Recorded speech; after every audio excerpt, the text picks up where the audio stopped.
On the 18th of October, 1950, a member of the British Parliament rose in the House of Commons to address a question to the Foreign Secretary. This book purports to be a true account of espionage. Written by a former German military attaché, it reveals the most astonishing details of a case said to have occurred within His Majesty's Embassy in Turkey in 1944, and in which hundreds of top secrets, including plans for the invasion of Normandy, were stolen and transmitted to the Germans. Has an inquiry into these fantastic charges taken place? Measures have been taken to prevent any future recurrence of such an incredible lapse in security. However, it must be regretfully admitted that in substance, the story to which the honourable member refers is a true one.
To be exact, our story began on March the 4th, 1944.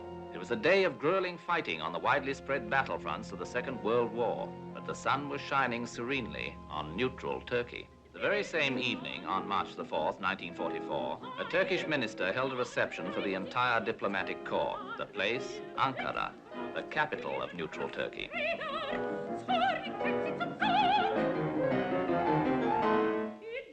If Excellency will excuse me, I have suddenly acquired a rather severe headache. I've had mine for some time.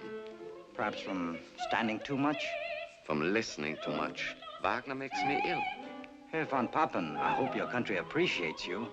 You are the only unpredictable German I have ever met.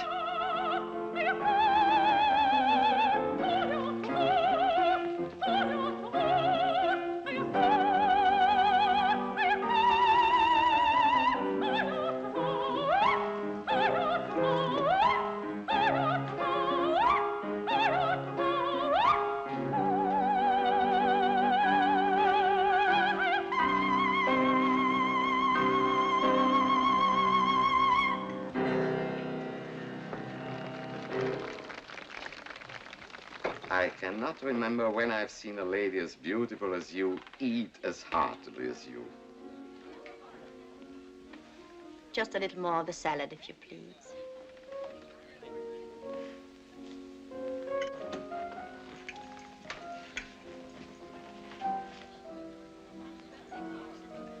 No one admires Turkish food more than I.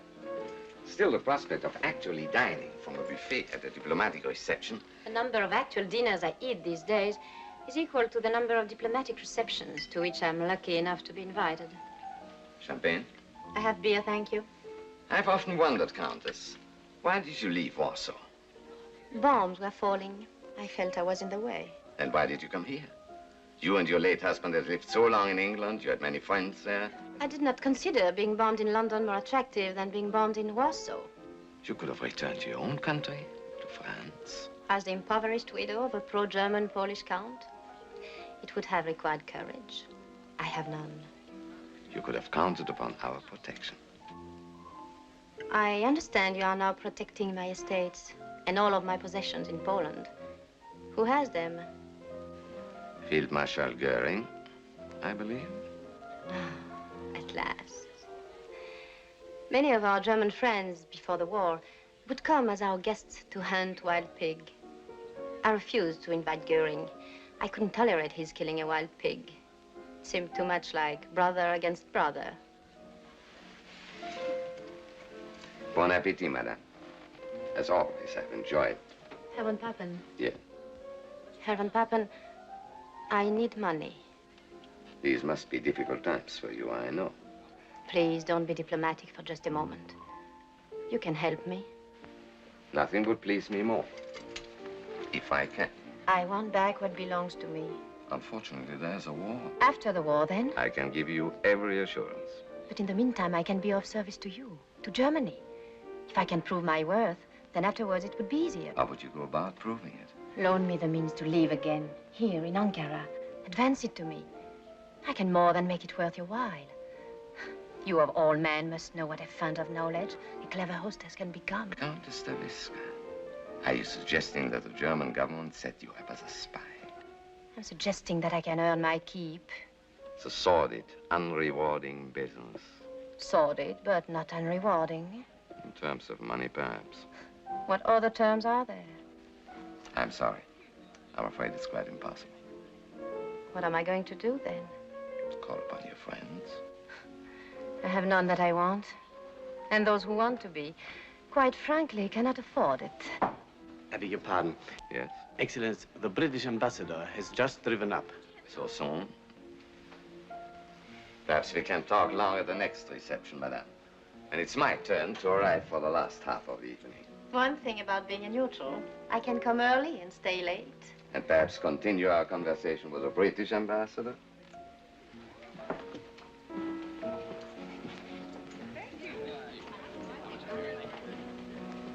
Come, Moyzisch, please, do not look at me as if you had a source of income other than your salary.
Excellence. Yes? The Countess Daviska. What about her? Based upon something she said to me, I have reason to believe she needs money. You too, Moyzisch? I was sure that it wasn't I, Excellence, who approached her. However, it occurred to me... No. She has many friends, access to many sources. Definitely not. Good night, Moyzisch. Good night, Your Excellency.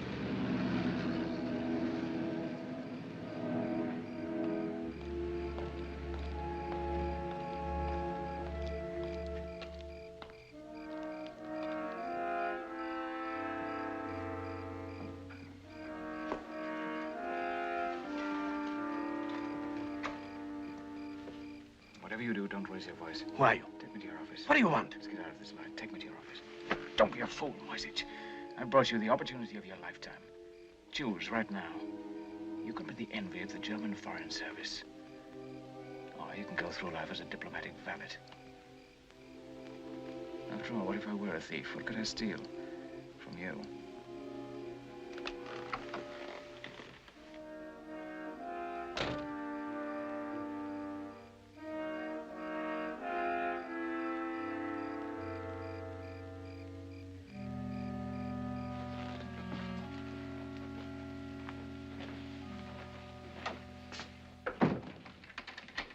Before I state my proposition, let me warn you not to breathe a word of it to anyone except your chief. My life will depend upon your discretion. A responsibility I do not choose to accept. I'm afraid you have no choice. Your life will depend upon it, too. State your proposition. Very well. Certain British documents, classified as most secret, have come into my possession. Military and political documents of utmost value to your government.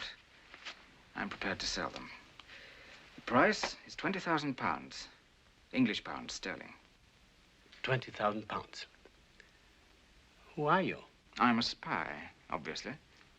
And this is your life work, espionage? Not exactly. But I have spent a lot of my life preparing for this day. To my knowledge, no spy in history has ever been paid 20,000 pounds for any information. No spy in history has had to sell what I have to sell. Besides, spies are notoriously poor businessmen. Most of them are professional patriots, frustrated liberals, or victims of blackmail. And in all such cases, the emotional involvement weakens their bargaining position and destroys sound business judgment. Would you consider it a sound business for the German government to pay 20,000 pounds to an unidentified amateur for a set of so-called secret documents? Not so-called. Not secret. Most secret. Top secret. I'm sure they are. And now I have more serious matters to attend to. I'll have an attendant show you out. Moyzisch. It appears I must think for both of us. First, you'll inform Herr von Papen of my offer. Naturally, he'll have to check with Berlin. I'll give you 3 days to consider my proposition. On the 7th of March at 3 in the afternoon, I'll telephone you here and ask if you've received a letter for me. I'll call myself Pierre. If you say no, you'll never see me again. If you say yes, it'll mean you've accepted my offer. But I must have more information. If you accept, I'll return at 10 o'clock that evening. You will then receive 2 rolls of film containing photographs of the documents. I will receive from you the sum of £20,000 in English banknotes of small denominations. Should you approve of my first delivery, you can have more. For each subsequent roll of film, the price will be £15,000. Is this all clear? It is not at all clear. What are the documents? What do they contain? I hadn't thought to bring samples with me. But for one thing, the English have been discussing with the Turks their possible participation in the war. A matter of pure supposition. I have the minutes of their secret talks. Herr von Papen would find them enlightening and frightening. What else? The latest Allied timetable of the shuttle bombing of certain Balkan targets. Where and when and by whom and by how many. Go on. The secret minutes of the Tehran conference. What else? Don't be greedy, Moyzisch. What do you expect for £20,000? How did you obtain such information? That is no concern of yours, nor is my identity. And please do not have me followed. You Germans have no talent for it. You keep wanting to get ahead of the people you follow. Destiny has held out its hand to you tonight. Take it and hold on. Good night, Moyzisch.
Good evening, Diello.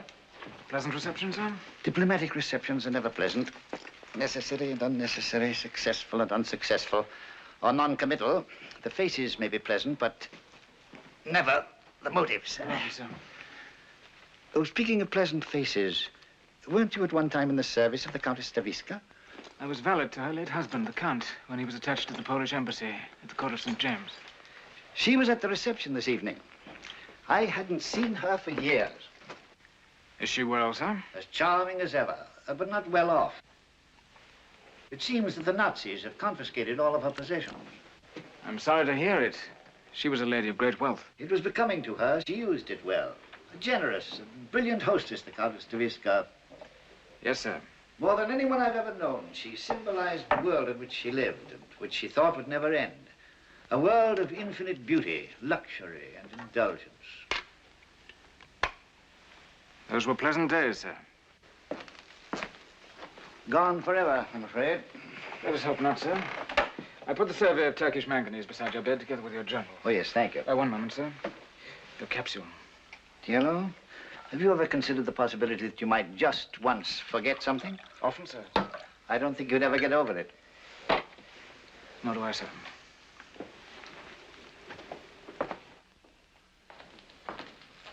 Good night, Diello. Good night, Your Excellency.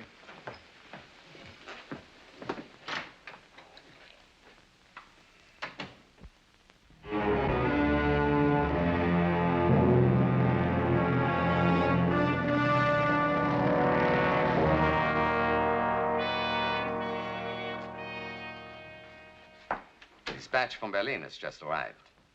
Transaction approved. Take every precaution. Essential you determine identity of agent. Expect immediate report after delivery of documents. Signed, Kaltenbrunner. What does he mean, sir, by take every precaution? That you are not to hand over the money until you have developed the films, examined them, and decided whether they are genuine and worth it. That's quite a responsibility. Yes, it is. Money arrived by courier from Berlin this morning. 20,000 pounds. I've not taken any of it, Moyzisch. You can count it in your own office. Yes, sir. I had no intention, believe me. It was Are you just sure that you can handle this alone? Yes, sir. What about developing the films? Photography is a hobby of mine. I have used the darkroom often. Good. The fewer people who know about this, the better. Particularly if this fellow makes fools of us. Personally, I sense something bogus about the whole affair. The man may be a clever swindler, perhaps even a British agent trying to plant false information on us. What was your impression of him, Moyzisch? Well, sir, I pick him to be a highly trained special agent, perhaps a Foreign Office careerman. British, of course. An Oxford-bred aristocrat, if ever I saw one. You know the type, sir. Arrogant, spoiled, cynical, and completely decadent. Fantastic. By the way, a code name has been assigned to him. Cicero. He's to be referred to as Cicero. Cicero? The name is a personal choice of Herr Ribbentrop. Has it any significance, sir? None that I know of, except the surprising fact that Herr Ribbentrop has even heard of Cicero. Yes, sir. That's all, Moyzisch. Good luck. And keep your wits sharp. A great deal depends on you. Yes, sir.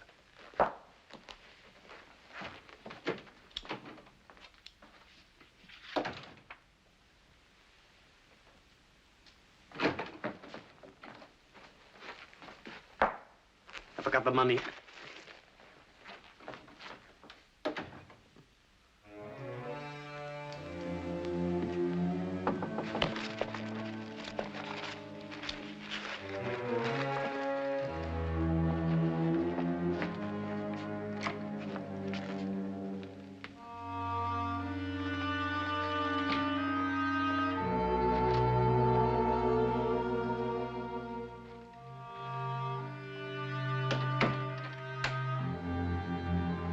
You have the money, I see.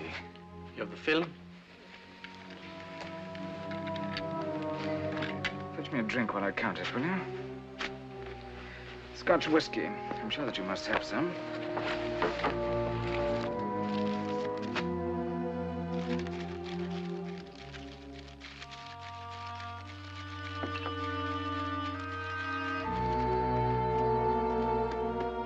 Thank you. are the pleasures of duty in a neutral country. You Germans can drink fine Scotch whiskey, and your enemies can fill up on fine German beer.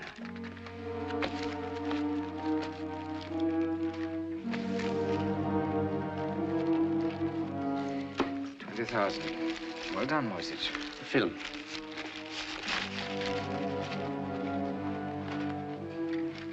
Not yet. You must wait until I develop the film. It'll take only a few minutes. Those are my orders. If you insist, just this once.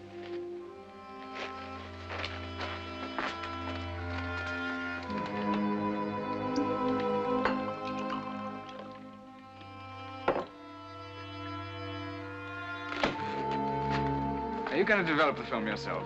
Yes. You better drink this.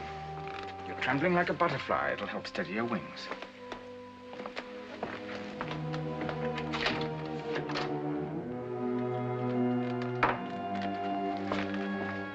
The door will be locked. I won't open it to anyone but you.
To offer full support short of entering war as open co-belligerent.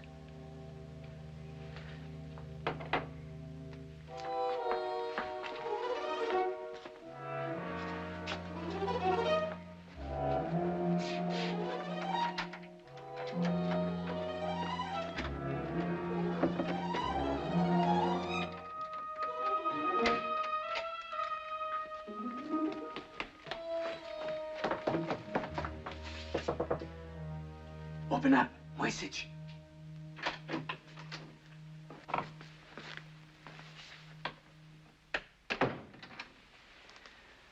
Interesting snapshots, aren't they? The documents seem to be genuine. Don't be pompous, Moyzisch. My government has authorized me to make further arrangements with you. I assume you've informed them of the price, £15,000 for each additional roll of film. How did... I said to myself, if I were an ambitious attaché in the German embassy, what would be the combination of my safe? How dare you? 1/30/33, the day Hitler came to power. I imagine that'd open half the safes in Germany, and Hitler's birthday, the other half. What an unimaginative lot you are. Don't be upset, Moyzisch. There wasn't anything else worth taking. My government is prepared to pay £10,000 per roll, no more. We won't haggle, Moyzisch. I risked my life to get these documents, 15 of them at £1,000 each. The price is quite reasonable. You'll pay it. But on the one condition. My superiors insist on knowing who you are and how you obtain your information. Why? Because it's highly irregular having an agent in our employ upon whom we know nothing. I am not an agent in your employ. I understand that clearly. All the same, it's essential that we know. It's unessential that you know anything about me. However, I will tell you this much. I work at the British Embassy. Sooner or later, you'll find that out anyway. As to my name... You have been assigned a code name, Cicero. Cicero? A man of nobility, eloquence, and dissatisfaction. I like that name. When will you bring more film? A week from tonight at the same hour. And have the money ready. On Moyzisch. Change the combination if that's safe. May I suggest one? Try 6-18-15.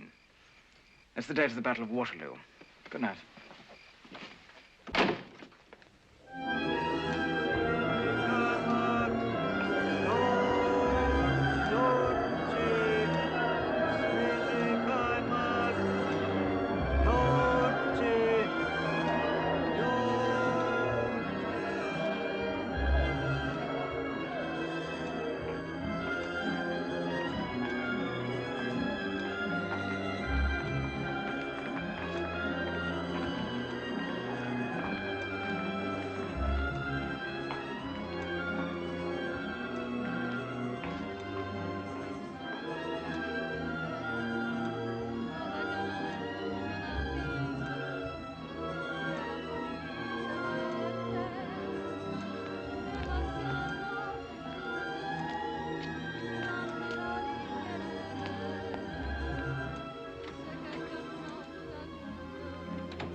Oh, it's you, Diello.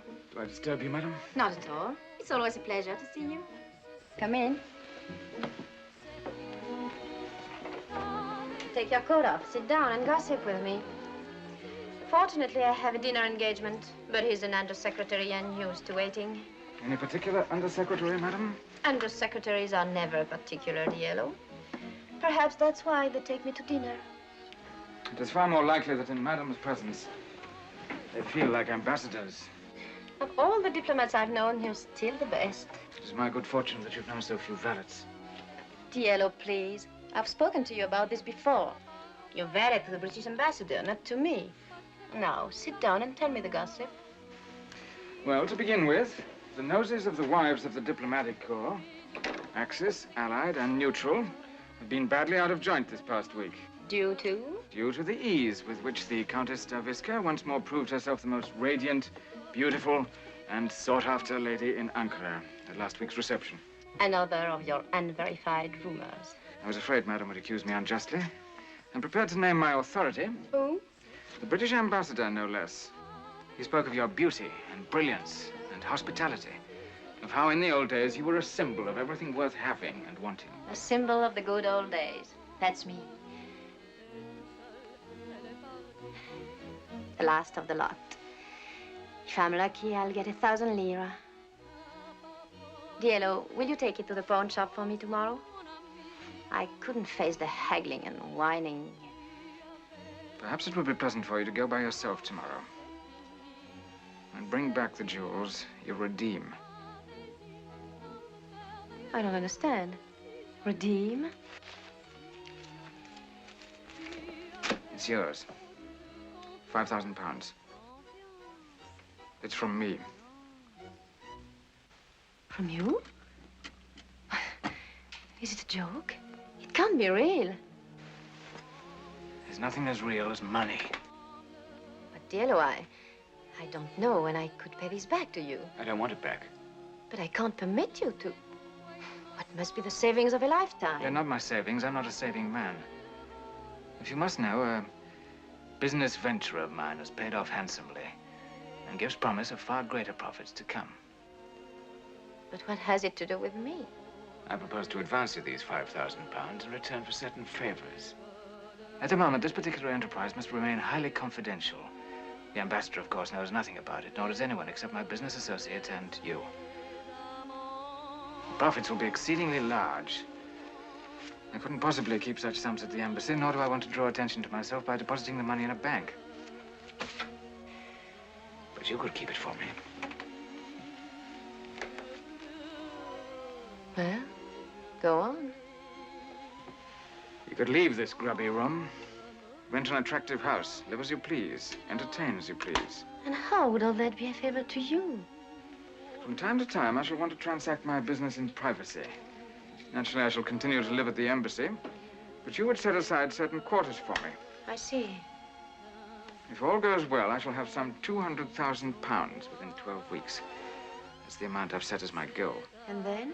And then South America. to a new life, a new name. That, of course, will require certain papers of identity, passport, visas, letters of credit. You could be of great help in obtaining such documents for me. How? I'll explain that when the time comes. Is there anything else? Nothing? It seems little enough to ask for 5,000 pounds. Are you going to tell me what your business is? Sometime, perhaps, not now. I see quite a trust you put in me. If I were to be indiscreet, it would ruin everything for you. And for you, too. You seem very sure of yourself. I'm sure of you. Oh? For 3 years, I was valet to the late Councillor Visky. It is said that no man is a hero to his valet. It is also true that no woman is a mystery to her husband's valet. You know me that well? Well enough. The source of your money has never concerned you any more than the source of your electric light. They became worrisome only when they were shut off. Quite true. But there's pride. I have pride. A great deal I depend upon your pride. You'd find it intolerable to have it known that your wealth was the gift of a servant. Madam, you'll keep your mouth shut tight. Get me brandy.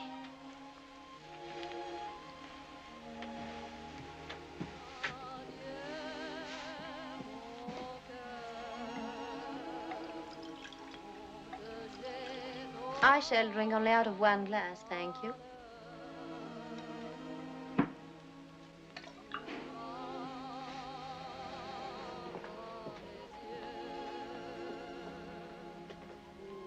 Diello, do you know why I discharged you after my husband died? You said you'd be traveling and wouldn't need a manservant. That was a lie. Yes, it was. I let you go because you made me uneasy. You were much too clever for a servant. Too suave, too wise, too self-contained. I was almost afraid of you.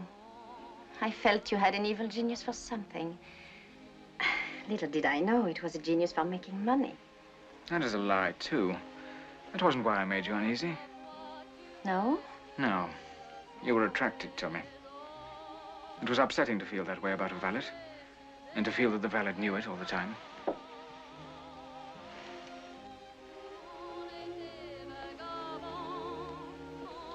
Anna, have I offended you? You'll soon be very rich. Everything worth having and wanting. He didn't say that about you, I did. That's how I've always thought about you. And now you want me to go with you to South America? Yes. To a new life? Yes. Away from the wars, the intrigues, the fears. The poverty. And it would be right for us now. Because now at last, we are equals. Yes.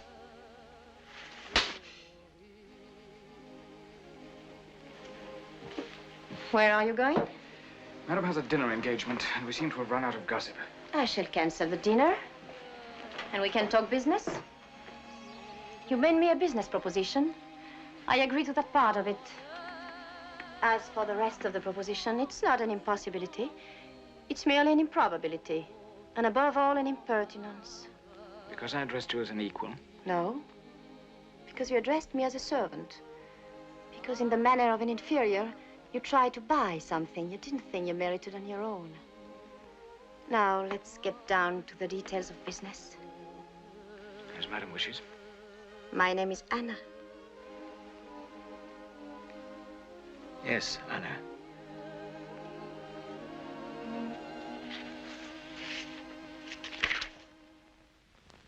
"24 hours after the Cicero documents had reached Gestapo headquarters in Germany, Moyzisch was summoned to Berlin to report personally to General Kaltenbrunner. Incredible. You have the negatives? Yes, sir. Give them to Colonel von Richter. Too good to be true. 25 top-secret documents from an unknown agent. This has all the earmarks of a British trap. Sir. Yes? Ambassador von Papen requests me to report that in his opinion, the documents are genuine. I'm not interested in von Papen's opinion. I want facts, proof, conclusive proof. What's the real identity of this fellow Cicero? What are his motives, aside from the money? Does he have a confederate? You haven't answered any of these vital questions. Unhappily, sir, Cicero is most uncooperative. Teach him to cooperate. That's your job. What do you think of the information on the Tehran conference? Well, it looks authentic, but it's such high-level material that we have no means of verifying it. Exactly. And we can't act on what we can confirm. But there's one document here that can be confirmed, this. The operational plan for the shuttle bombing of Balkan targets. According to this, British heavies are going to bomb the Ploiești oil fields on April 5th. If the raid takes place on schedule, that would serve to confirm the authenticity of the other documents. Good point. Is it your intention, sir, to warn the Romanians? Of course not. What purpose would that serve?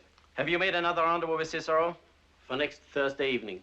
Very well. You fly back to Ankara and keep that appointment. But try to get some facts on the man. Tell him we can't keep paying out such sums of money unless we know how he gets his information. I do my best, sir. Try to do better than that. Yes, sir. This is your responsibility, Moyzisch. I warn you. Yes, sir.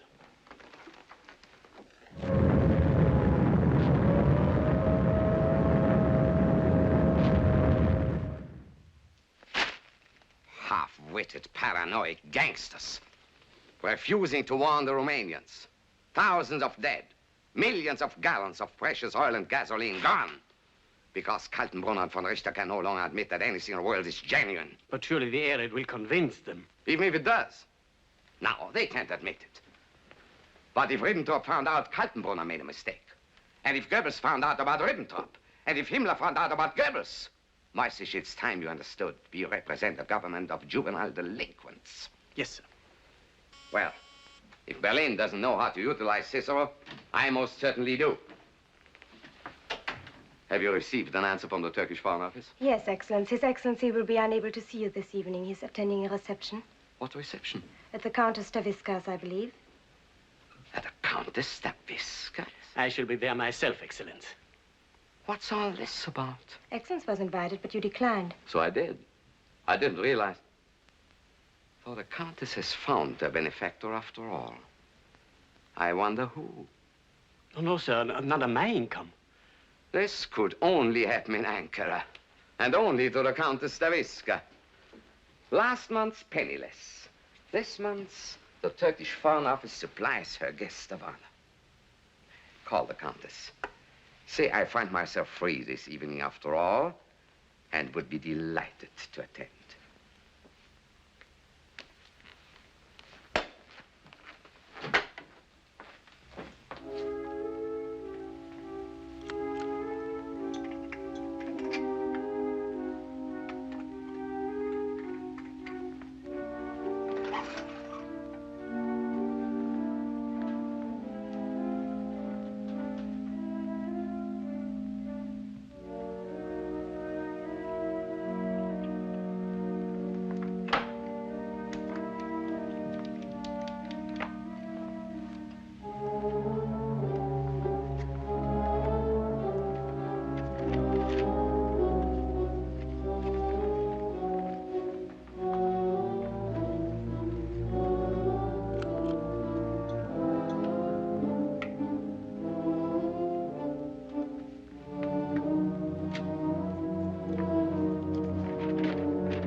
Afraid you'll have to wake Morrison and ask him to come here at once. Yes, sir.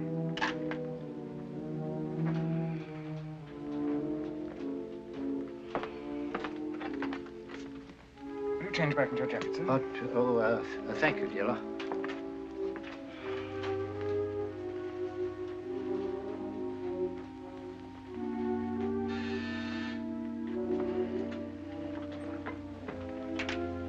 Morrison will be there directly, sir. Thank you. Turn on that lamp, will you, Diello? Yes, sir.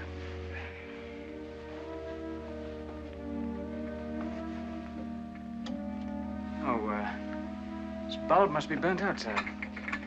I'll have it replaced.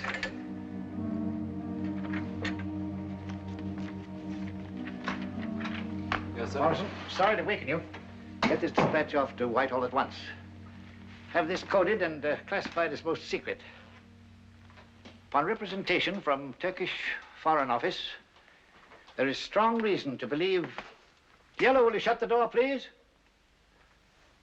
There is strong reason to believe that von Papen is in possession of top-secret information, which would indicate leak in security here. Upon receipt of this highly classified message, the Foreign Office in London took immediate action. Let me read you what we received from Ankara early this morning. Upon representation from Turkish Foreign Office, there is strong reason to believe that von Papen is in possession of top-secret information which would indicate leak in security here or Nazi access to secret documents or possibility have broken British diplomatic cipher. Colin Travers, a special agent of British counterintelligence, left London by plane next morning, bound for Istanbul. Colonel von Richter of the Gestapo counter-espionage service left Berlin by plane the same day. Travers and Colonel von Richter arrived at Istanbul the same evening and boarded the Anatolian Express. They reached Ankara next morning. Von Richter carried a Swiss passport, identifying him as Herr Rudolf Hodler, a tobacco buyer from Bern, Switzerland.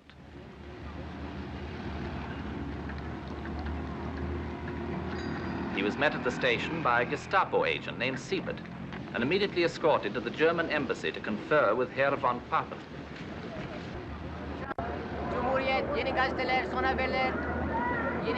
Travers was greeted outside the station by Keith McFadden, a British agent attached to the embassy at Ankara. McFadden, glad to see you, Travers. They left without delay to meet with the British ambassador.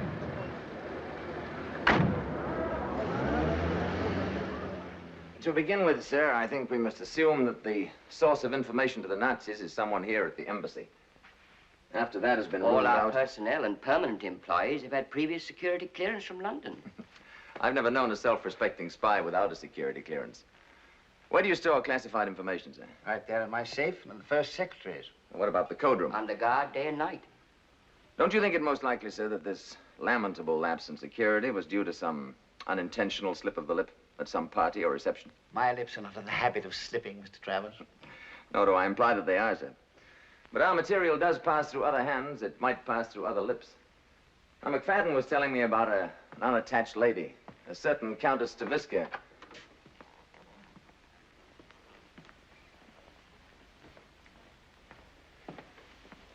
Thank you, Diello. You were saying?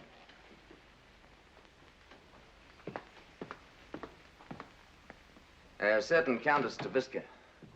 It seems she's quite recently and suddenly begun to entertain informal, gay little gatherings. I assume some of our embassy personnel have attended from time to time. The Countess has a wide circle of friends, which I'm happy to say has included me for some time.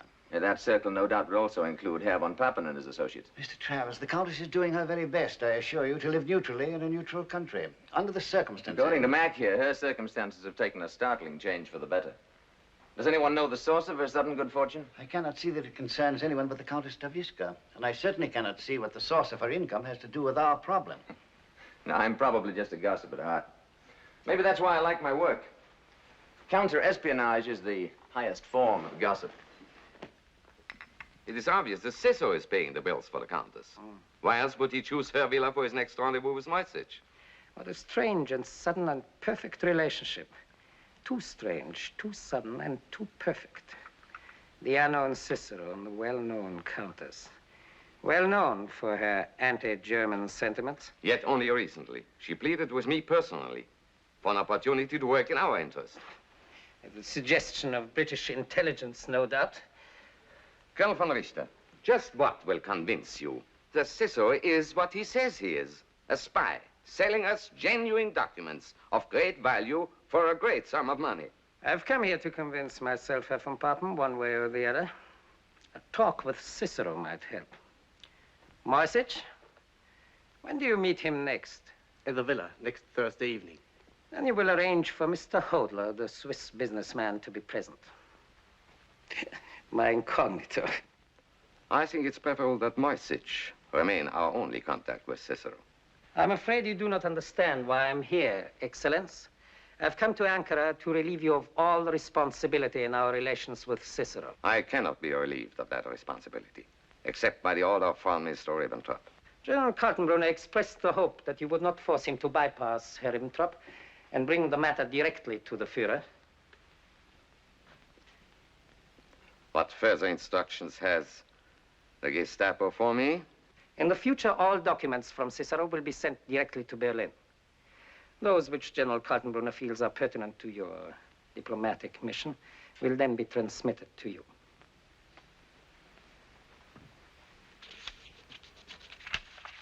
Moyzisch, do what you can to make the Colonel's stay in Ankara a comfortable one. Thank you.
Him out.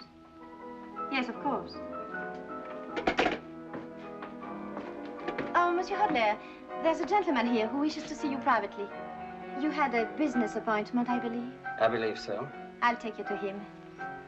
I'm indebted to Herr Moyzisch for suggesting that I ask you to our little musical evening. Oh, the honor is mine, madame. I hope you haven't found it too subdued. On the contrary, it's been exactly as I would have wished it. Have you known Herr Moyzisch long? We have been business associates for some time. Are you, too, a diplomat, Monsieur Hodler? I suppose you could call me a middleman. There are so many Swiss middlemen. Seems to be a national occupation. What could be more natural? After all, we Swiss have been in the middle for hundreds of years. Come in. I'll see that you're not disturbed.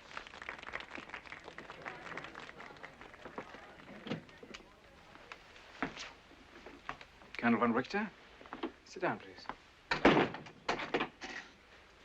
Moyzisch tells me you're to be the new intermediary. That's correct. Sent from Berlin by General Kaltenbrunner, I should imagine, to see to it that von Papen keeps his hands off the information I supply. Havanas, the finest money can buy. I approve of the change. Moyzisch is conscientious, but not very bright, and too well known in Ankara. It'll be safer for me to deal with you. Your security is a matter of grave concern to us. I'm happy to hear it. I share your concern. For this reason, I must ask you about the Countess. Have you told her who I am? Of course not. Does she know the nature of your business? No. Then, just what is her relation? My dear Colonel, I did not invite you here to discuss my private affairs. We have some business to transact. Did you bring the money? As always, you will be paid after we have developed the film. During the past 6 weeks, I've sold Moyzisch 50 photographs, all of genuine secret documents. That's proof enough of my good faith. Henceforth, you will pay on delivery. The money? Possibly you're no longer interested in the strategic plans of the Allies for the entire Mediterranean area. You mean a second front? I do not know the number of the front. I do know that in these documents, Mr. Churchill keeps referring to the soft underbelly of Europe. Of course, I could take the film to von Papen and ask that he himself query the German High Command as to their interest. Very well. Why, you had it with you all the time. Who are you, anyway? If I told you I was, let us say, the valet to the British ambassador, would you believe me? Certainly not. You see? Then at least satisfy my personal curiosity on one point. Why are you selling us information? I thought that was self-evident, for money. But you must have some other motive. Perhaps you share our disgust with British decadence, or our faith in the future of Germany. Colonel von Richter, if I have a disgust for anything, it is poverty. And if I have faith in the future of anything, it is in the future of money. But I cannot understand why, on the one hand, you sell us information which will help us to win the war, and on the other hand, you insist upon being paid in money with a very dubious future, British pounds. What makes you think I think Germany will win the war? Apart from all other considerations, apparently you attach little importance to these documents. In the first place, I cannot sell you the ability to make proper use of the information I get for you. In the second place, by informing a man about to be hanged of the exact size, location, and strength of the rope, you do not remove either the hangman or the certainty of his being hanged. And now I'm sure you'll want to rejoin your friends. 1 week from tonight at the same hour, I shall have more film for you. Good night. Good night.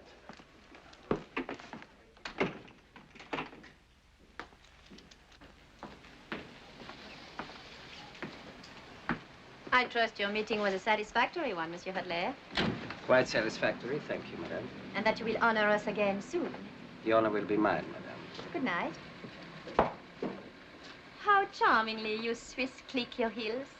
An old Swiss custom? Good night.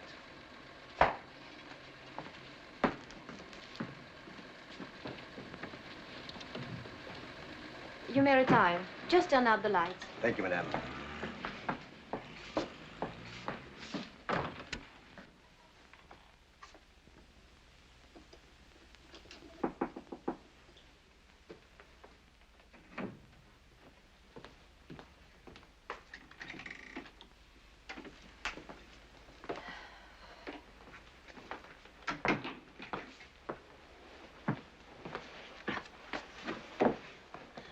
Profitable evening?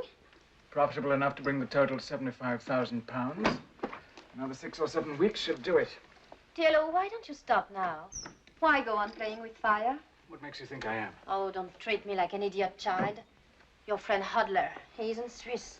Oh? I know a Prussian when I see one. Does it matter to you? Your safety matters to me. So many people are concerned about my safety.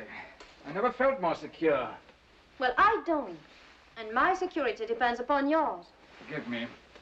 I keep thinking of myself as a man. I keep forgetting I'm a valet who pays dividends. Must you leave so soon? I mustn't stay away from the embassy any longer than necessary. I can't see why a man as rich as you should go on pressing the trousers of the British ambassador. That's where I get my money. I steal the loose change from his pockets. No, before you go, Diello, get me a drink. Will you?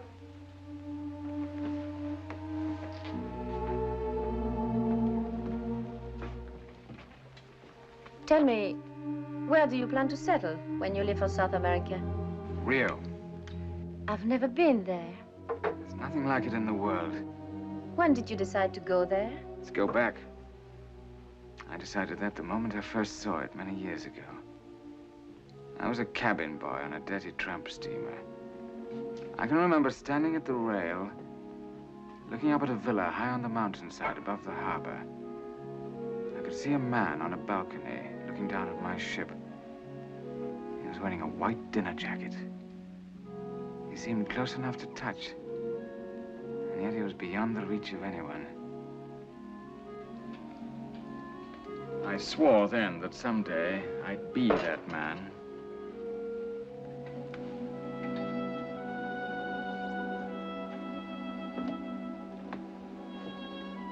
You might find Rio de Janeiro not to your liking. Do you have a nationality, Diello? Most people are born somewhere. You're not a native Englishman. What are you? Albanian, English by adoption. You're the only Albanian I've ever known. If you know one, you know them all. I ran away to sea when I was a boy. And then? Finding myself in England, it seemed profitable to become a gentleman, so I went into service. As you have pointed out, I'm not yet a gentleman.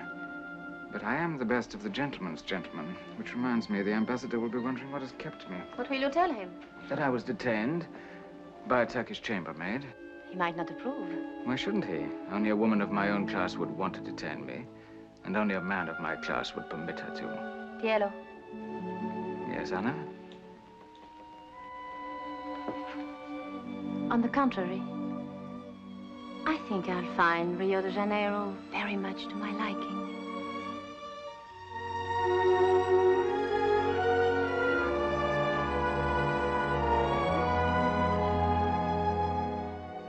Anna. Yes, Diello. Get me a drink.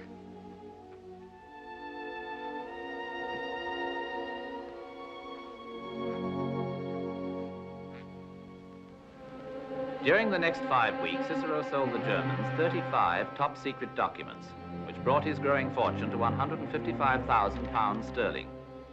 The Germans were informed of every secret word the British ambassador set to paper, every secret conference, every secret pact. And yet, despite the unerring accuracy of the information gathered from the Cicero documents, German intelligence refused to act upon it, out of fear that Cicero might be a British plant. As for the British, they had failed to uncover any breach in their security. Travers grew increasingly certain that his first assumption must have been correct, that there was no spy to lay hands on. And so in your 3 years as her husband's valet, I'm sure you learned more about them both than we could in a lifetime of investigation. Infinitely more, sir. I respect your reluctance to discuss the private affairs of a past employer. It's also reassuring to me, personally. But, Diello, we are at war. I understand, sir. Tell me, did you ever have occasion to hear the Countess express sympathy for the Nazis, privately or openly? To my knowledge, sir, the Countess never spoke of countries, political parties, or groups. The world to her was made up of individual people she either liked or disliked. Would you consider her to have been pro-German? The Countess was capable of being pro-anything, if it made for a congenial dinner party. Then would you consider it possible, under certain circumstances, for her to have become a German agent? Only for money, sir. Of which she has suddenly acquired a plentiful supply? I know nothing about spies, of course, and the way they function, but I can remember that the Countess had a remarkable talent for receiving confidences from important people. The Count always relied upon her for a great deal of information that was otherwise unavailable to him. Thank you, Diello. That's all. Thank you, sir.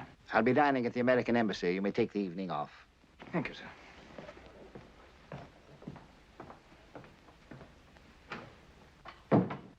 Clever chap. Because he supports your theory that the breach in our security was no more than a few irresponsible remarks at one of Anna Stavisca's dinner parties? Well, frankly, sir, that is a fairly accurate summary of the report I was planning to send to London. I hope you're right. Fact remains, however, that Von Papen still anticipates every move I make. You may soon be doing some anticipating of your own, sir, about Herr Von Papen and his moves. How do you mean that? Well, this is extremely confidential, of course, but our cryptographers in London have just succeeded in breaking a German diplomatic code. A code used by their embassy here? That's welcome news, I must say. Of course, they'll discard the code sooner or later, just as we change ours periodically. But for a while, we'll be eavesdropping on the German ambassador. To eavesdrop on Von Papen. A pleasure I've long hoped for.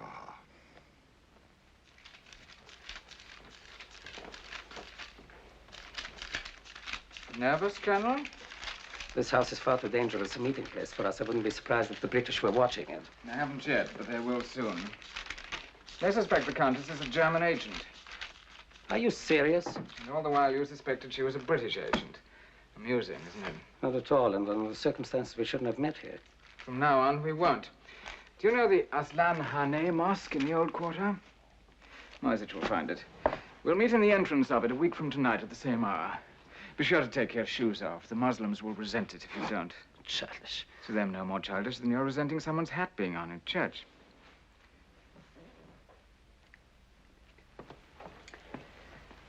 What am I buying this week? An exchange of notes between the Turks and the British. The Turks have decided to remain ostensibly neutral for the time being. Such information is hardly worth £20,000. Is good news of no value to you Germans? Or are you willing to pay only for storm warnings of approaching disasters you can do nothing about? There's one disaster we can do something about, and about which it is most important for us to have full information as quickly as possible. Sounds exciting. A certain code word has appeared in several of the documents you've sold us. The word is overlord. Do you know what it means? Not the foggiest notion. We are convinced that Overlord is the code name for their so-called Second Front, the invasion plan for Western Europe. What we must know is the place and date, the where and the when. The where and when of the Allies' invasion of Europe. It'd be nice to know. I can understand your curiosity. I'll pay you double for it, 40,000 pounds. Generous of you. But is information of that nature likely to turn up at the British Embassy in Ankara? Don't you read the documents you sent us? Not all of them, and never thoroughly. I'm not particularly interested in what they say. I usually just photograph everything in sight that's stamped secret, most secret, and top secret. For your information, last week you photographed a dispatch from London to the British ambassador. It stated that the ambassador would receive a copy of the revised strategic plan for Overlord within 10 days. Did you say 40,000 pounds? For the where and the when. We'll meet at the Aslan Hane Mosque 1 week from tonight. Do you mind going out through the garden, Colonel? Not at all.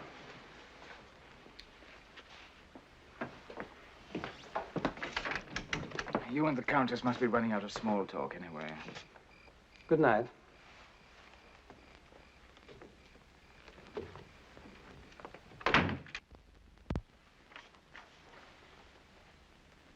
This was deciphered from the German code we've broken? Yes, sir. Who's seen it? You and I, sir, that's all. But McFadden should hear it. I'll need his help. From German Embassy, Ankara, to Reich Foreign Minister, Berlin. In reply to your query concerning authenticity, documents obtained from Cicero, I'm firmly convinced material genuine. Cicero lives within British Embassy, obviously has access to top secret information. Kaltenbrunner's failure to evaluate documents and Van Richter's refusal to make them available to me, tragic blunder. Strongly urge you bring this matter to personal attention of the Führer. Signed, von Papen. Cicero. It's obviously a code name for their informer. Where do we start? With your permission, sir, I'll order a house search at once. It's hardly likely our friend Cicero has left anything incriminating lying about, but something might turn up. But one thing's sure, an open search will put him right on his guard. And that can't be helped.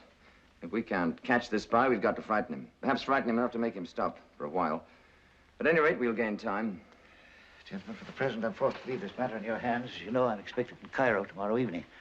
Until my return, you may, of course, take all the security measures you consider necessary. For one thing, I suggest the combinations of the safes be changed and safety devices installed. Of course. What about assistance? Do you have enough men? Yeah, we have 4 other agents in Ankara on other assignments. I can reassign them to this. Whatever you think.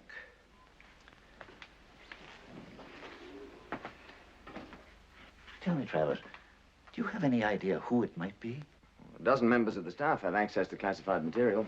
Code clerks, attachés, undersecretaries, first counselor, and so on. McFadden, you, and I.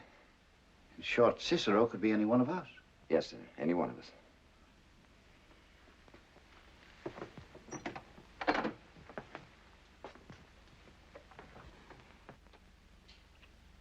There you are, sir.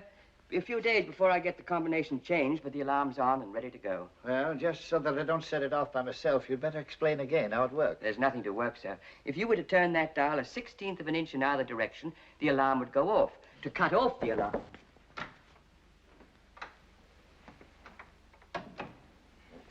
I'm sorry to disturb you, sir. Shall I pack your uniforms? I won't be needing them, thank you, Diello. Very well, sir. I'll close your bags. And by the way, don't be upset if Mr. McFadden should ransack my quarters while I'm gone. There'll be no need of that, I'm sure, sir.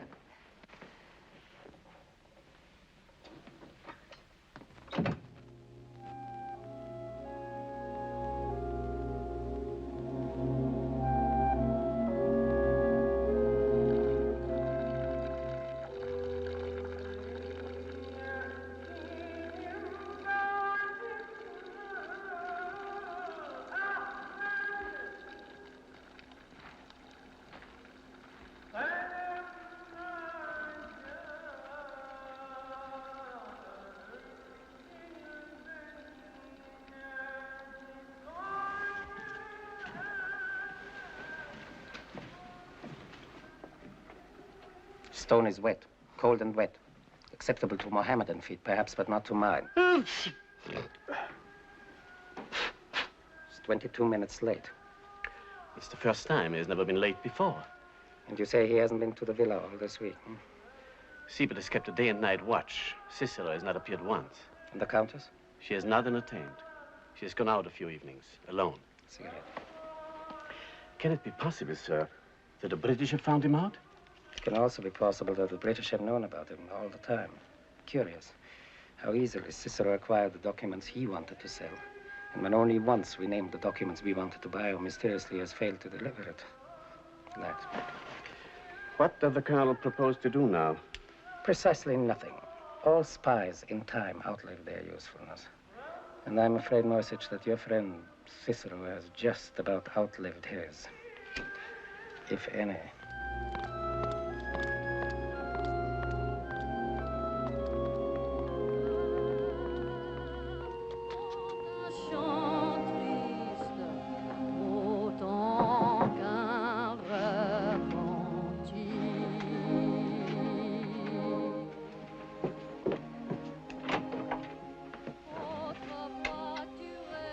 Voilà.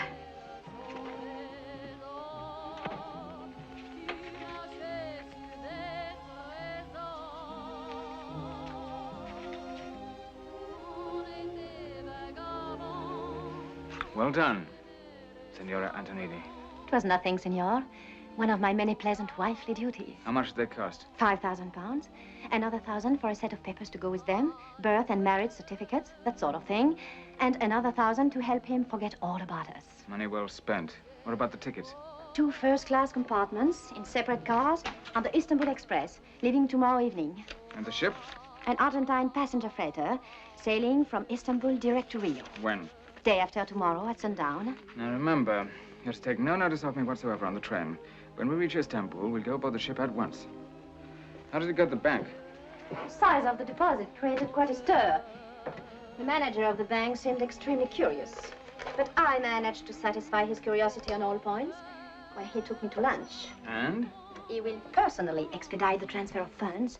The papers will be ready tomorrow morning. How much did that cost? Another 1,000. And all of my powers of persuasion. This side of respectability. A little over generous, perhaps. Now, let's see. 5, 7, 9,000 for expenses. That leaves roughly 130,000 pounds in dollars, about 600,000 in Brazilian cruceros, about 11.5 million. Plus the 40,000 pounds you're getting tomorrow. I've pulled out of that particular transaction. The market's getting shaky. I've decided to retire. You have before you an Argentine gentleman of leisure about to take up residence in Brazil. I'm glad. We have more than enough anyway. We? We have more than enough? My dear Signora Antonini, where I come from, a man's money is his own. And if his wife is a good wife, he gives her some from time to time. Por supuesto, Roberto. Lo que tú digas. Will you miss being a countess? Not for a moment. Not for one moment.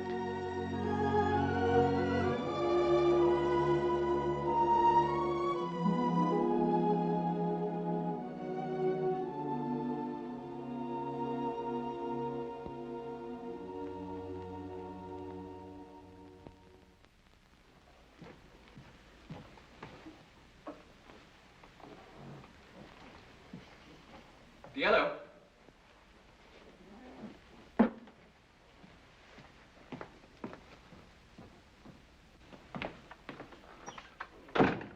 Here's the official correspondence. The ambassador's personal mail. Will you keep it for him? I'm leaving for the weekend. Will His Excellency return tomorrow as he planned? Not till Sunday. I put a list of his calls on the desk.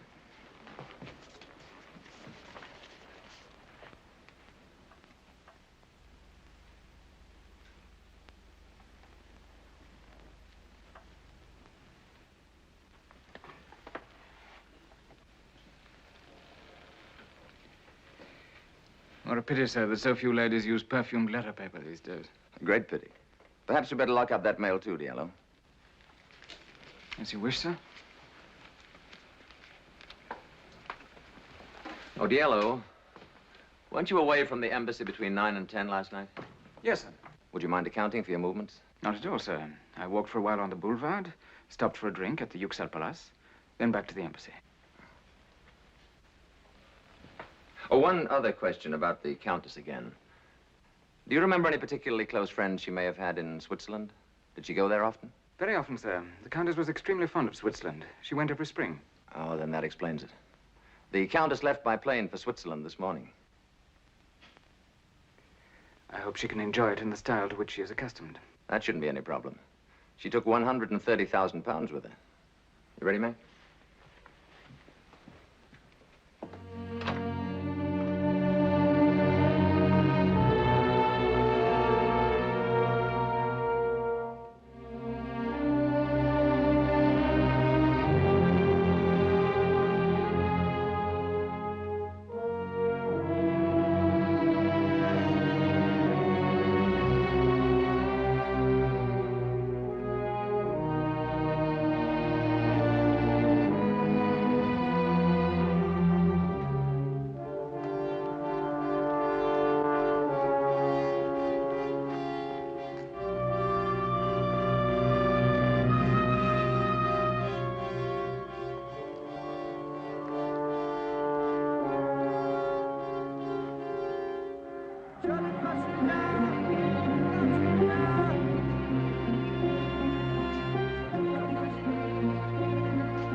I'm calling for His Excellency, the British Ambassador.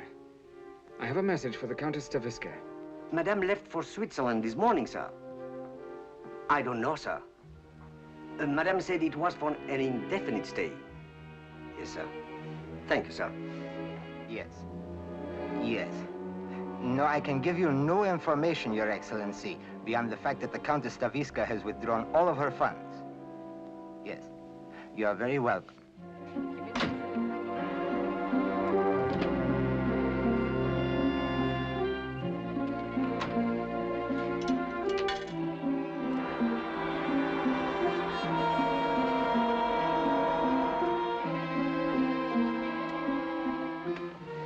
Yes, yes.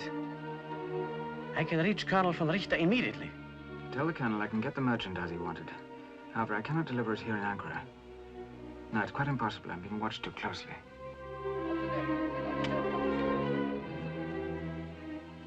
I shall have to ring off now. Tell the Colonel I'll arrange a meeting place in Istanbul. I'm leaving this evening. I'll call you at the German consulate in Istanbul tomorrow.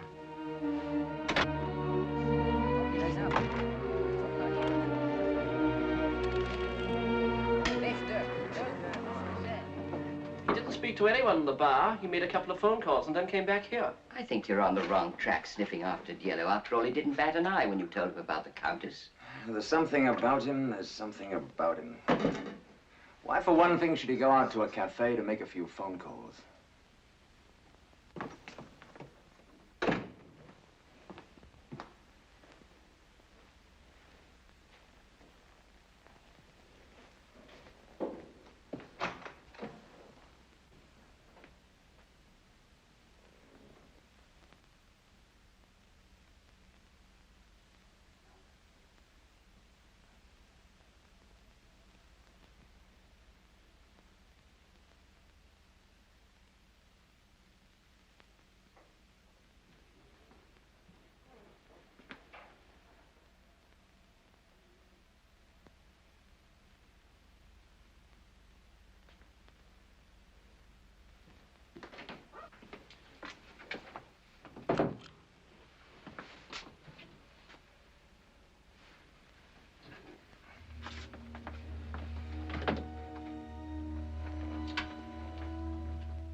What do you want? It's all right, I clean office now. No, not now. His Excellency won't be back until tomorrow. But it's necessary. I wash windows while it's still daylight. Not now, I said. Come back later.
Turn off the alarm. Open it up. Diello!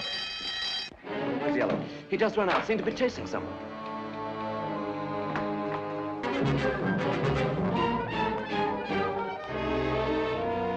Follow him, Johnson. Find him and stick with him. Shall I try to hold him? Just find him and report back. Get off a dispatch to London. I want all available information on Diello flown to me here at once. Give me that dispatch case.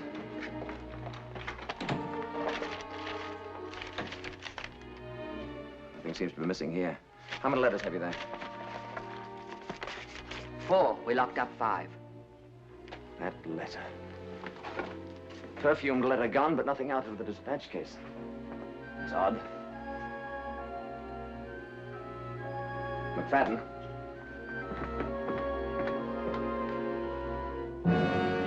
Photographs.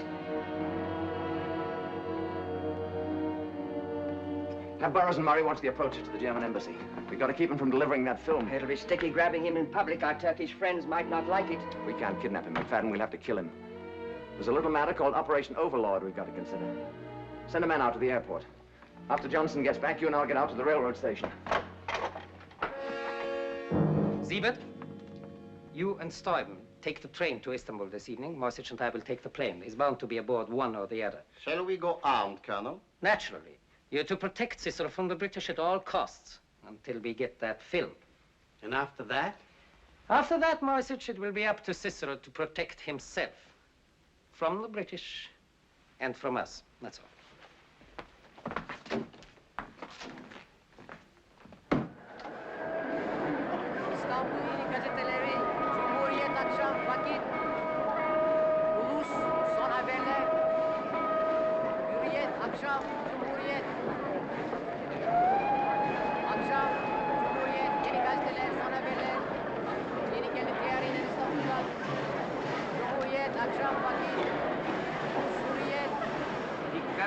Dikkat! Ankara, Haydarpaşa Ekspresi. Peron 1'e vaktinde varıyor. Dikkat! Ankara, Haydarpaşa Ekspresi. Peron 1'e vaktinde varıyor.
See which compartment exactly. Try them all. Compartiment is beset, meneer. Excuse me. C'est occupé. Pardon. I will not fail you, sir. This compartment is occupied, gentlemen. May I see your reservation? We didn't have time to get one. If possible, we'd like to purchase a compartment in this car. I'm sorry. There are none available. We'd be happy to make it worth your while. They're none available, gentlemen.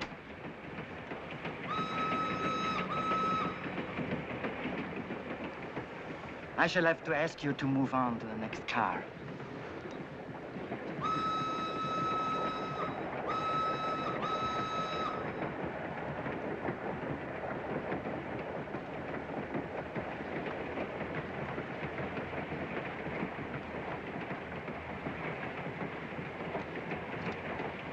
Might as well put that away and fill your pipe instead. There's nothing to do between here and Istanbul but see to it that none of them get off. I suppose the Nazis have already got the films. No. They wouldn't be playing watchdog for him if they did. They're going to take good care of him until he hands it over. And that'll be somewhere in Istanbul.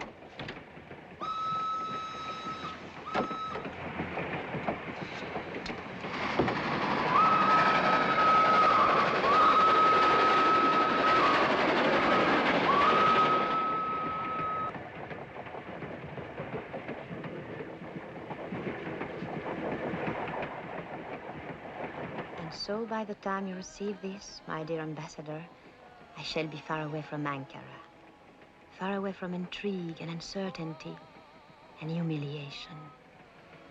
I shall be settled, I hope, in a new life of peace and security and self-respect. You have spoken so often to me, my dear friend, of Diello, the perfect valet who served my late husband and who serves you now. Surely I can offer no greater proof of my affection for you and my devotion to the Allied cause than to inform you now that your trusted Diello is a German spy. I know that both you and your government.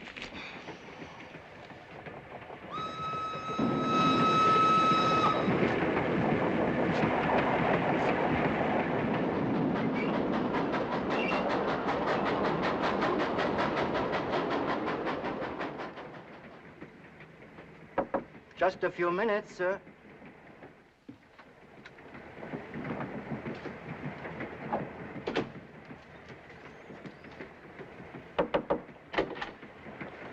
Good morning, gentlemen. Did you sleep well? I slept extremely well. Guards to the left of me, guards to the right of me. You are my bodyguards, aren't you? Or are you my assassins? We are to see that no harm comes to you from the British. Honored. It puts me right in a class with Norway and Denmark and Holland and any number of things you're protecting from the British. And besides, if anyone were to lay a hand on me, I could expose and ruin this film in a matter of seconds. You are in no danger at all. We will stay at your side and see you safely to the German consulate. Don't be whimsical. I've come to give you a message from Moyzisch. Tell him he's to meet me at Hakim's restaurant near the Watchtower at 6 o'clock sharp this evening. We would prefer if you come to the German consulate at the same hour, if you like. No, thank you, although I'm tempted. So many more people go into German consulates than come out. I've often wondered what possible attraction could keep them there so long. We must have some guarantee that you have the film. I thought you were the silent partner. Here's all the guarantee you'll need.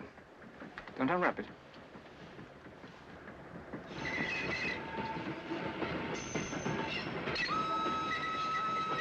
It's a strip of film. Have Moyzisch develop it, and you'll see a piece of the document that Colonel von Richter wants to buy. I'll deliver the rest of it when Moyzisch meets me and pays me 100,000 pounds. 100,000? I forgot to tell you I raised the price.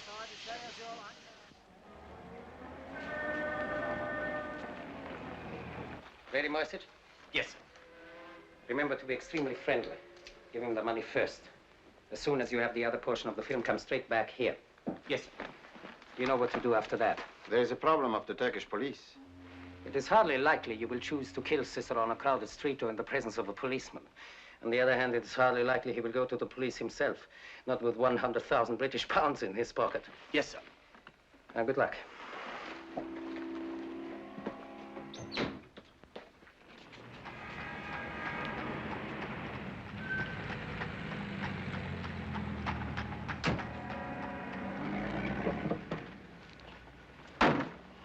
No luck?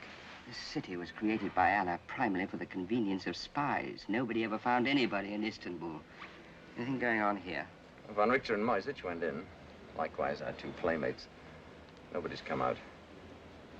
Yet.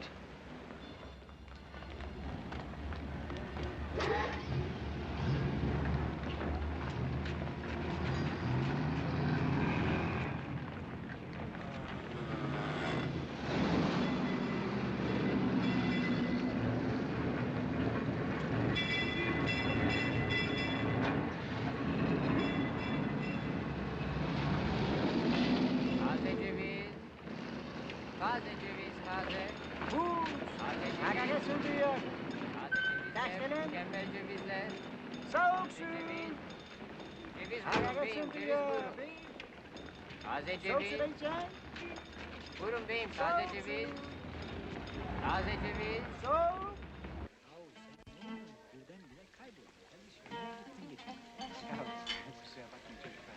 Ben geçenlerde şeye gittim. Yok. Bizi niye unuttun? Öyle mi? Orada böyle toplanmak yetmiyor. Onlar bizi unuttular. Evet, hele orada yani.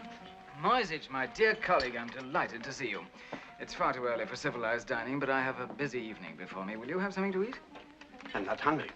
Do you feel faint, perhaps? Then sit down and have some Turkish banana brandy. It stimulates the blood and makes heroes of all who drink it. I must accustom myself to pouring drinks from a sitting position. It isn't easy to break the habits of a lifetime. Let's get on with the business. Did you bring all of it? 100,000? If I were a gentleman, I would assume that the money is all here. Unfortunately, I shall not be a gentleman until I've finished counting it.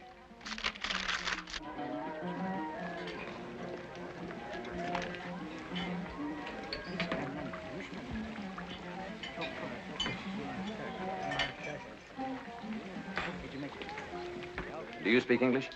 A little. I'm looking for a friend. He may be in a private room. Do you have private rooms? He's occupied. Then he must be in there. I'll just... I'm sorry. He not wish to be disturbed. But he's expecting me. I'm sorry.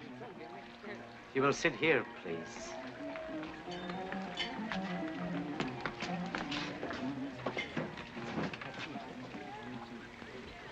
Time for using your wits and a time for blasting away for my We've no monopoly on blasting away in this room. Those two dim-witted supermen would drop us before we got clear of this table. But he may be handing over the films this minute. As of this minute, we don't want the films. They're worthless. Plans can be changed, you know. We want Cicero, and we want him alive, so he can tell us just how much the Nazis have found out.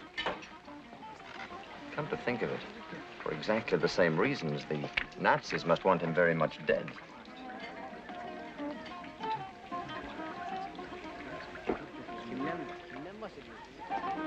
You're balmy.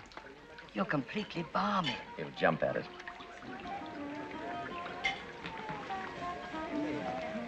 My friend may not know we're waiting. Would you give this to him, please? Yes.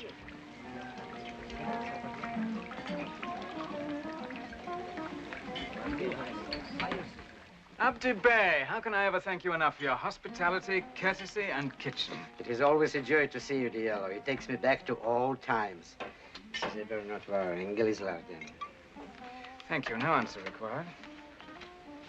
Who was that note from? What was in it? Would you like to purchase a photograph of it? Why so nervous, Moyzisch? This is the greatest day of your life. When you die, Hitler will dip you in bronze and name streets after you. Can't you count a little faster? Haste makes waste. You've grown fond of me, is that it? You're troubled because you know that I haven't much longer to live.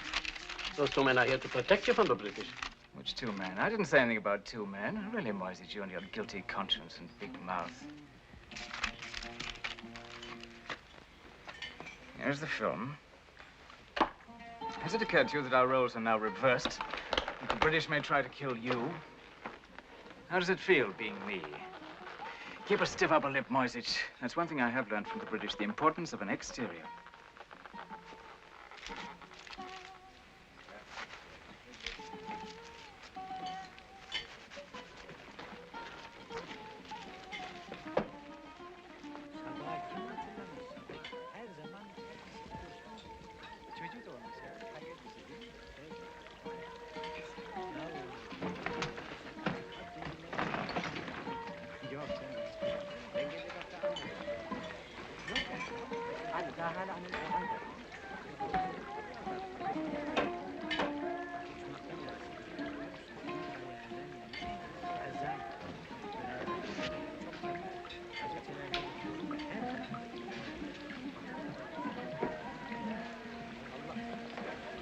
Travers, I'm touched by your solicitude.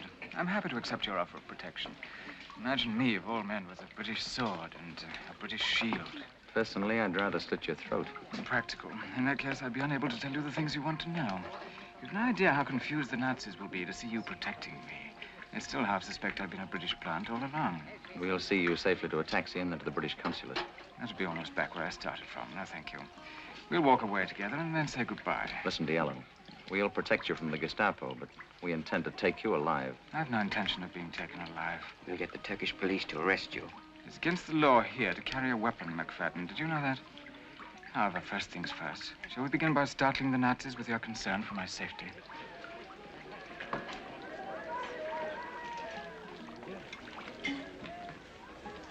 You seem to disapprove of me. You're the most cold-blooded thief, traitor, and criminal I've seen in a lifetime of looking at human trash. What a pity. I rather hoped I'd look like a gentleman.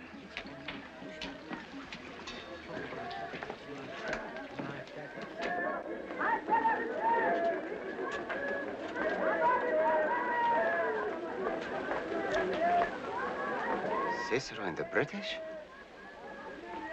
Put that away. Too many people.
Our shoes, they're saying something about our shoes. Well, what's the matter with our shoes? I don't know.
Weiterfahren.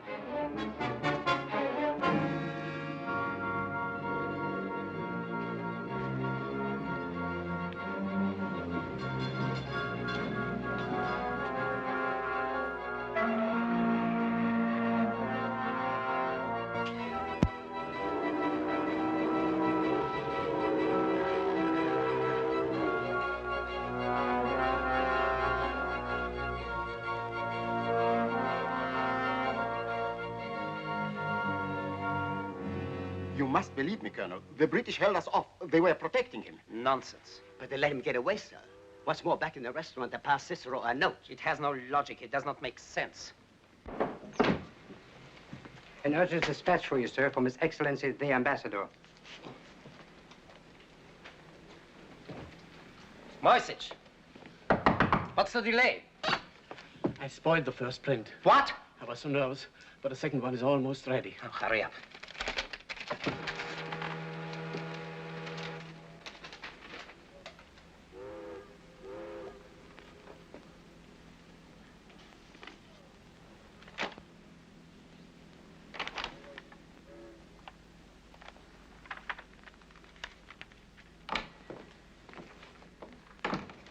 Here it is, sir.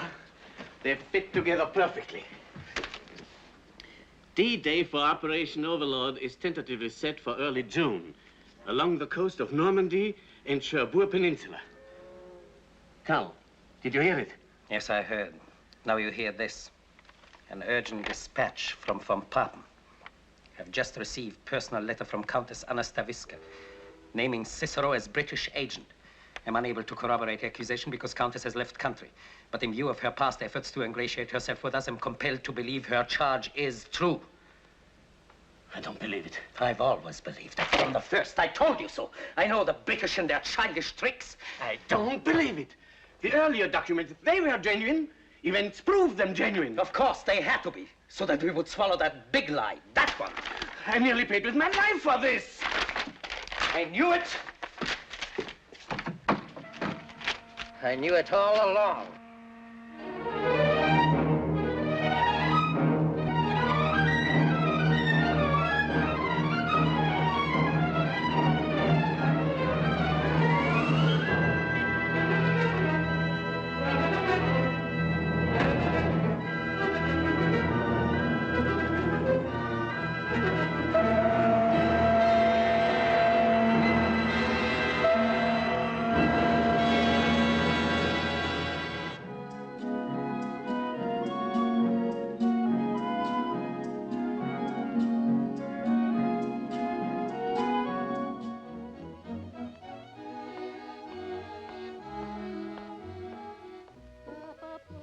ready service, senor.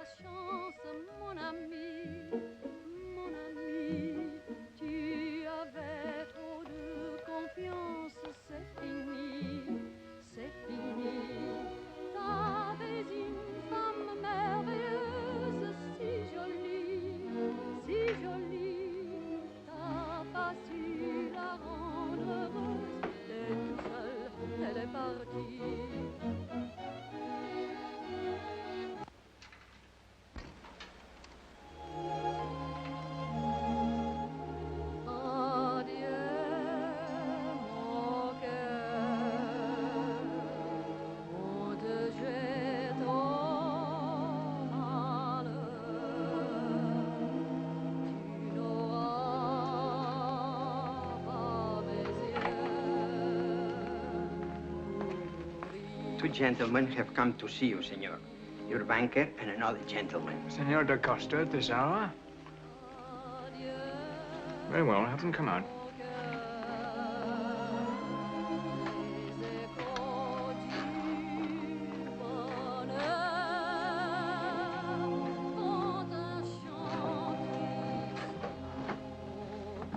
Senor da Costa, an unexpected pleasure. Senor Antonini, please forgive this intrusion.